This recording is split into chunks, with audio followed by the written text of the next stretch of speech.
Let me show you 5 tips for how to successfully transplant your tomatoes. Hey guys, welcome back and thanks for watching. And if you haven't subscribed, make sure that you hit the subscribe button so I can see you here next time. So let's talk about how to successfully transplant your tomatoes. And the varieties that I'm using, I all got from West Coast Seeds, who I love their seeds. And the first one is Sungold, and these are a delicious tomato. I've grown them before. They're very sweet. They're sort of an orangey yellow tomato, and they are just amazing. I can't wait. They grow on long trusses on a very tall vine. I wanted to grow some tomatoes for sauce making, so I have these delicious big firm heirloom tomatoes that grow up to 6 inches long on indeterminate vines. Indigo Rose is an indeterminate kind. They are a medium-sized tomato. They start green and then they turn this rich dark purple. I cannot wait. Now I started my tomatoes inside in March under grow lights, and in no time they were big enough that I actually had to bring them outside in the day and bring them back in during the evening because my grow lights were not high enough for my tomatoes.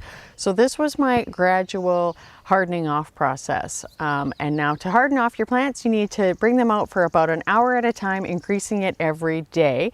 Once the temperatures are 10 degrees Celsius at night, then you can leave them out overnight. But before that, I was bringing mine in every night. But mine have been hardened off for weeks and weeks. So it's now time for me to transplant them out in the garden, and I'm going to tell you how to have success.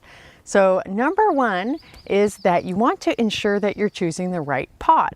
For the right pot, it's good to use a black pot. They absorb heat, and tomatoes love heat. They are a subtropical plant. They originated in South America, so they really want heat. This is a fabric container. Felt or fabric containers are great. There are different varieties. There's smart pots. I have a cube-shaped smart pot. There's all sorts of brands that you can try.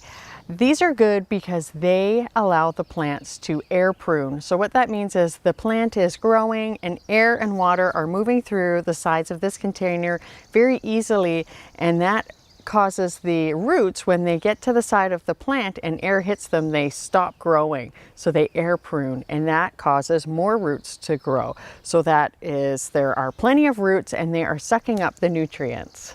And it's good to have 5 to 10 gallon size for tomatoes. Tomatoes get big. If you have the determinate kind, which is the small ones that are more bushy and they don't vine up, those are more appropriate for a 5 gallon. If you have an indeterminate, then you want the larger 10 gallon if possible. The second tip is using the right soil. Now you want to ensure that you are using a potting soil and not soil from your garden. So I am using potting soil and I've mixed it with compost. I'm going to fill the bottom of the container and then I'm going to place my plant in. And now ensure that you take off all of the lower leaves and plant the tomato plant in as deep as you can while leaving the top of the plant staying above ground. All of the hairs on the side of the tomato actually will become roots. So this is one of the very few plants that you can plant deep in the soil. The third thing is fertilizer. Tomatoes are heavy feeders. They need a lot of nutrients. So that is why I've put compost in. I'm also going to put in worm castings. Worm castings are waste from worms. They are full of vital nutrients. They help stimulate the roots of your plants, and they also help with pest and disease resistance.